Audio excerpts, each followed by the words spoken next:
Oke, assalamualaikum warahmatullahi wabarakatuh. Sebelumnya, mari kita perkenalan dulu. Oke, saya Kira.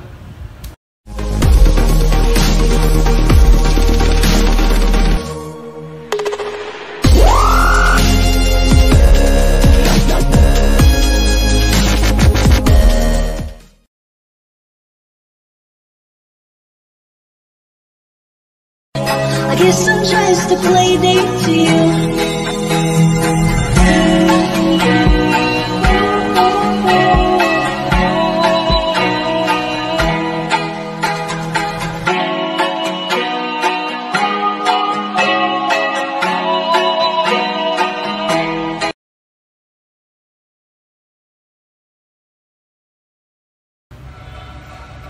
Oke, sudah tahu kan tadi siapa saya?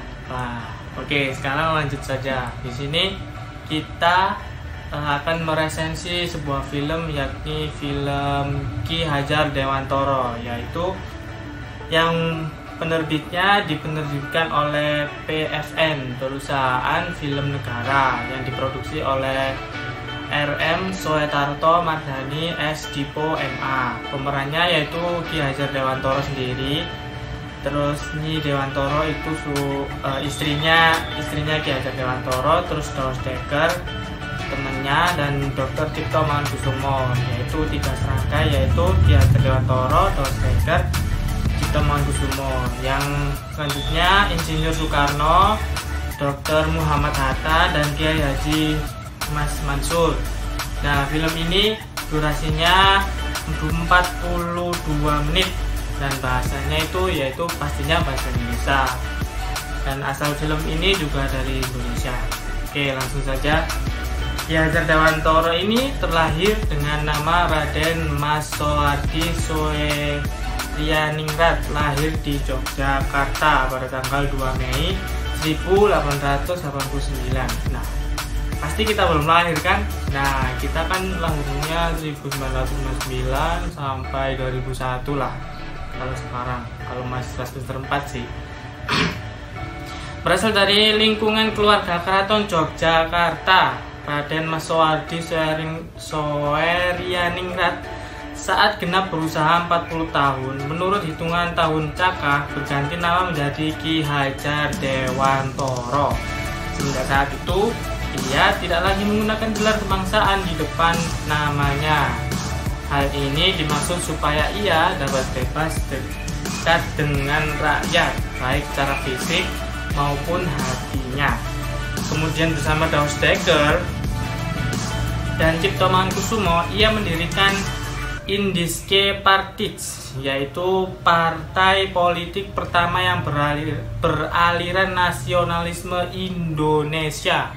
Nah, itu pada tanggal 25 Desember 1912 yang bertujuan mencapai Indonesia merdeka.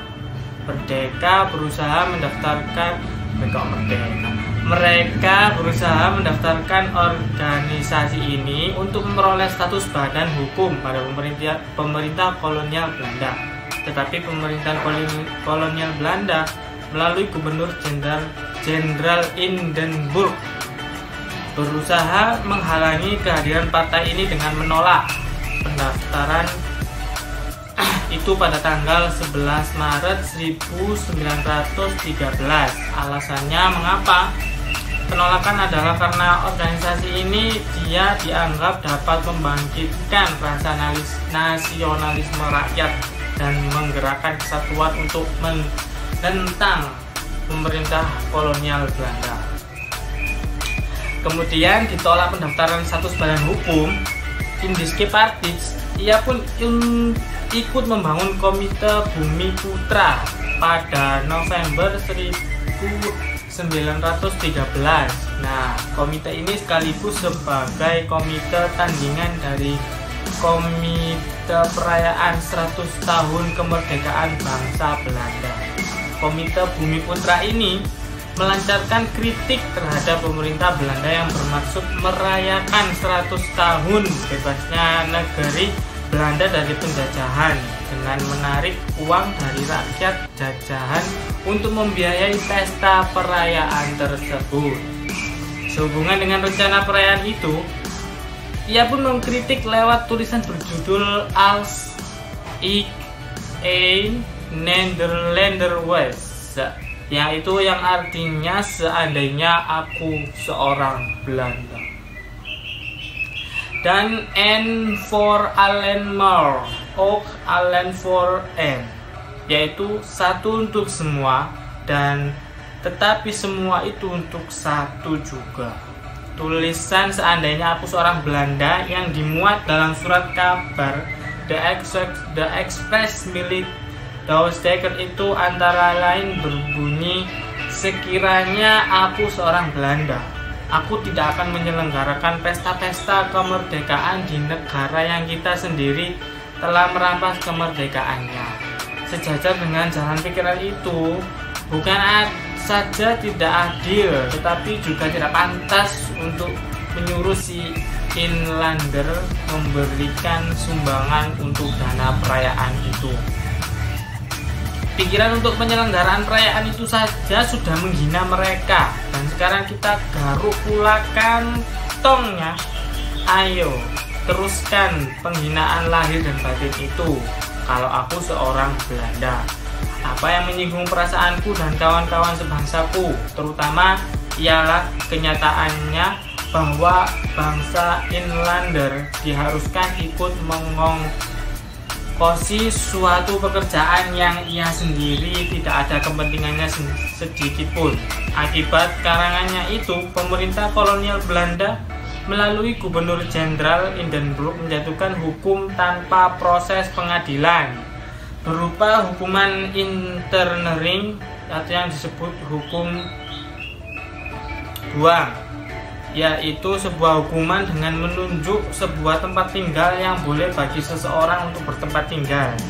Ia pun dihukum buang ke Pulau Bangka. Nah, Douwe Dekker dan Cipto Mangunkusumo merasakan rekan seperjuangan diperlakukan tidak adil. Mereka pun menerbitkan tulisan yang bernada membela Soehardi, tetapi pihak Belanda menganggap tulisan itu menghasut rakyat untuk memusuhi dan memberontak pada pemerintah kolonial. Akibatnya keduanya juga terkena hukuman internering, yaitu hukum buang. Douwe Dekker dibuang di Kupang dan Cipto Mangunkusumo dibuang ke Pulau Banda.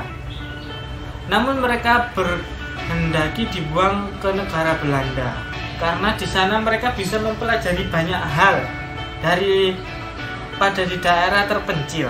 Akhirnya mereka diizinkan ke negara Belanda sejak Agustus 1913 sebagai bagian dari pelaksanaan hukuman. Kesempatan itu dipergunakan untuk mendalami masalah pendidikan dan pengajaran, sehingga dan Mas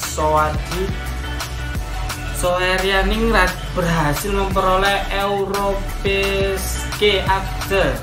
Kemudian ia kembali ke tanah air di tahun 1918. Di tanah air ia mencurahkan perhatian di bidang pendidikan sebagai bagian dari alat perjuangan meraih kemerdekaan. Setelah pulang dari pengasingan bersama rekan-rekan seperjuangannya, ia pun mendirikan sebuah perguruan yang bercorak nasional Onderwijs Instituut Taman Siswa, yaitu perguruan nasional Taman Siswa pada tanggal 3 Juli 1922. Perguruan ini sangat menekankan pendidikan rasa kebangsaan kepada peserta didik agar mereka mencintai bangsa dan tanah air dan berjuang untuk memperoleh kemerdekaan. Tidak sedikit rintangan yang dihadapi dalam membina Taman Siswa. Pemerintah kolonial Belanda berupaya merintanginya dengan mengeluarkan ordonasi sekolah liar pada 1 Oktober 1932. Nah, tetapi dengan kegigihannya memperjuangkan haknya, sehingga ordonasi itu kemudian dicabut. Di tengah keseriusannya mencurahkan perhatian dalam dunia pendidikan di Taman Siswa, ia juga tetap rajin menulis. Namun tema tulisannya beralih dari nuansa politik ke pendidikan dan kebudayaan berwawasan kebangsaan. Tulisannya berjumlah ratusan buah. Melalui tulisan-tulisan itu dia berhasil meletakkan dasar-dasar pendidikan nasional bagi bangsa Indonesia. Sementara itu, pada zaman pendudukan Jepang, kegiatan di bidang politik dan pendidikan tetap dilanjutkan. Waktu pemerintah Jepang membentuk Pusat Tenaga Rakyat Putra Rakyat atau yang disebut Putra dalam tahun 1943. Ki Hajar duduk sebagai salah seorang pemimpin di samping Insinyur Soekarno, Dr. Andes Muhammad Hatta, dan Kiai Haji Mas Mansur. Nah, setelah zaman kemerdekaan, Ki Hajar Dewantara pernah menjabat sebagai Menteri Pendidikan yang pertama kali, pengajaran dan kebudayaan yang pertama, ya, anggota Dewan Pertimbangan Agung, anggota parlemen. Nama Ki Hajar Dewantara itu bukan saja diabadikan sebagai seorang tokoh dan pahlawan pendidikan yang tanggal kelahirannya yaitu 2 Mei dijadikan Hari Pendidikan Nasional, tapi juga ditetapkan sebagai pahlawan pergerakan nasional melalui surat keputusan Presiden Republik Indonesia nomor 305 tahun 1959 tanggal 18 November 1959. Penghargaan lain yang diterima adalah gelar kehormatan Dr. Honoris Causa dari University Gadjah Mada pada tanggal 18 Desember 1956. Nah, kemudian kisah Ki Hajar Dewantara ini, Ki Hajar Dewantara meninggal dunia pada tanggal 28 April 1959 di Jogja dan dimakamkan di sana. Pada saat itu ribuan telegram bela sungkawa dari segala golongan dan lapisan masyarakat berbanjir membuktikan keagungan Ki Hajar dalam hati rakyat. Kemudian oleh pihak penerus perguruan Taman Siswa didirikan Museum Dewantara Kirti Griya Yogyakarta untuk melestarikan nilai-nilai semangat perjuangan Ki Hajar Dewantara. Dalam museum ini terdapat benda-benda atau karya-karya Ki Hajar Dewantara sebagai pendiri Taman Siswa dan kiprahnya dalam kehidupan berbangsa. Koleksi museum yang berupa karya tulis atau konsep dan risalah-risalah penting serta dalam surat-menyurat semasa hidup Ki Hajar Dewantara sebagai jurnalis, pendidik, budayawan, dan sebagai seorang seniman telah direkam dalam mikrofilm dan dilaminasi atas bantuan Badan Arsip Nasional. Nah, bangsa ini perlu mewarisi dua pemikirannya tentang tujuan pendidikan, yaitu memajukan bangsa secara keseluruhan tanpa membeda-bedakan agama, etnis, suku, budaya, adat, kebiasaan, status ekonomi, status sosial, dan lain sebagainya, serta harus didasarkan kepada nilai-nilai kemerdekaan yang asasi. Hari lahirnya diperingati sebagai Hari Pendidikan Nasional. Ajarannya yang terkenal adalah yaitu sampai sekarang Tut Puri Handayani. Di belakang memberikan dorongan ing madya mangun karsa, di tengah menciptakan peluang untuk berprakarsa, dan yang terakhir ingarsa sungtulada, di depan memberikan teladan. Nah, itu tadi sekilas kisah dari Ki Hajar Dewantara selaku Bapak Pendidikan bangsa Indonesia. dari yang saya tonton itu ada beberapa kelebihan dan kekurangan. Yakni kelebihannya yang pertama, bahasanya itu yang mudah dimengerti. Bahasanya itu apa ya, mudah gitu, enak didengar. Oke. Untuk yang kedua itu alurnya itu yang menarik. Dari pertama ya Jogjawanto itu siapa, terus bagaimana perjuangan dari kecil hingga remaja, dewasa dan sampai tua gitu ya. Untuk kekurangannya sendiri agak banyak sih. Untuk yang pertama, yakni film ini kisaran sudah film lama, jadi masih hitam putih gitu. Hitam putih, warnanya kok ya hitam putih gitu. Terus yang kedua itu adanya suara mikrofon yang berantakan, yang membuat pendengaran itu sakit, terganggu saat si pembicara itu berbicara. Misalnya kita berbicara ya kayak ada suara kemersek gitu. Jadi ya enak gitu, jadi ya susah fokus. Untuk yang ketiga, kekurangannya itu film ini tidak full layar. Maksudnya film ini di tengah-tengah, dari korak di tengah-tengah, terus samping kanan kirinya itu hitam, jadi nggak full layar, nggak enak gitu ya gitu kekurangannya. Jadi filmnya di tengah-tengah, terus kanan kirinya hitam. Terus yang keempat, tadi udah tiga ya, sekarang yang keempat. Yang keempat yaitu adanya gambar-gambar yang mengganggu penglihatan saat lihat film ini. Penglihatannya itu kayak apa ya, film ini tuh sudah lama hitam putih, terus ditambahi kayak bulat-bulat gitu, bulat-bulat tapi ya juga hitam. Jadi ya gak hitam sih, nggak ya kayak kuning-kuning gitu lah, pokoknya mengganggu banget. Itu saja sih, apa ya, udah itu aja sih kekurangan dan kelebihannya dari film ini. Oke, sekarang kita langsung saja kesimpulan dari film ini. Film ini sangatlah menarik dan layak untuk ditonton.